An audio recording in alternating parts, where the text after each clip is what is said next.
Montana Publishing presents Dust, Before and After by Susan E. Smith, performed by Paul Heitsch. Chapter 1. Before and After. Dust woke from his sleep, blinking up at the dark gray skies. He could see the swirl of acidic clouds through the hole in the ceiling. It took a moment for his body to catch up with his mind.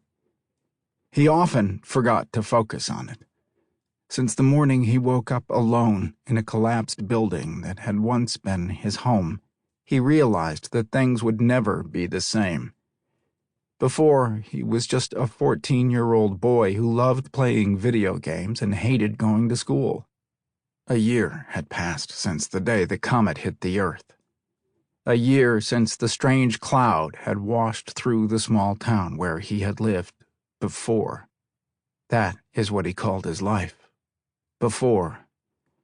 Now, he was in the after. His body wrenched as it came back to its solid form. He was used to the feeling now, and thought no more about his unusual ability to dissolve into the shadows. Rising up off the floor, he stretched and twisted.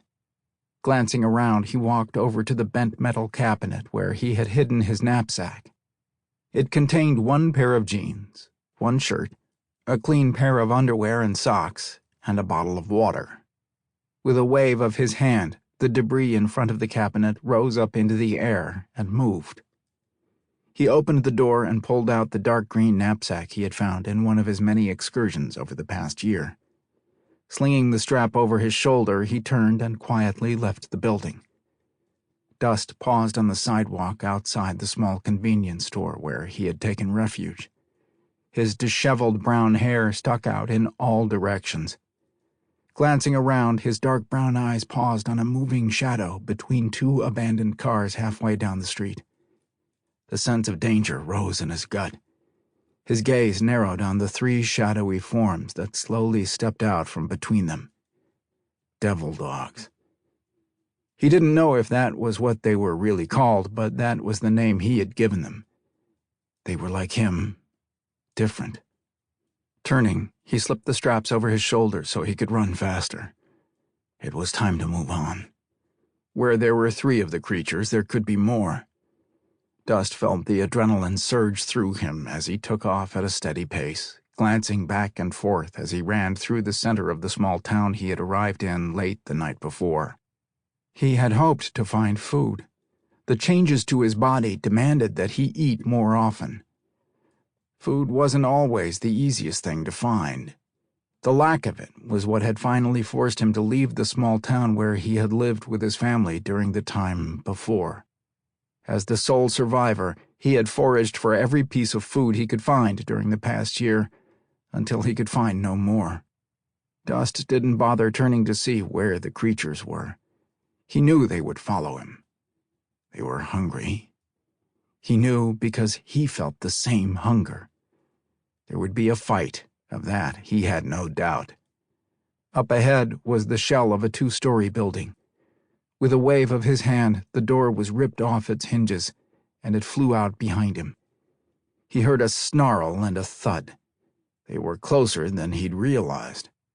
Sprinting across the sidewalk, he disappeared into the shadows and allowed his body to dissolve. It would be difficult to keep his shadow form for long. He desperately needed food if he was going to continue using the amount of energy that he needed to maintain this form. Scooping up a metal pipe as he flew by, he turned just as the first shape came through the door behind him. The end of the pipe caught the creature in the chest, impaling it and driving him back against the wall.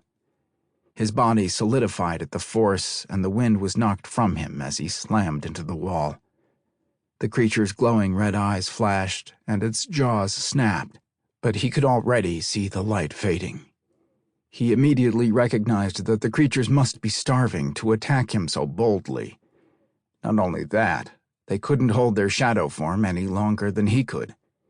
He pressed the metal rod down to the floor and forced the metal tip further through the beast and twisted it.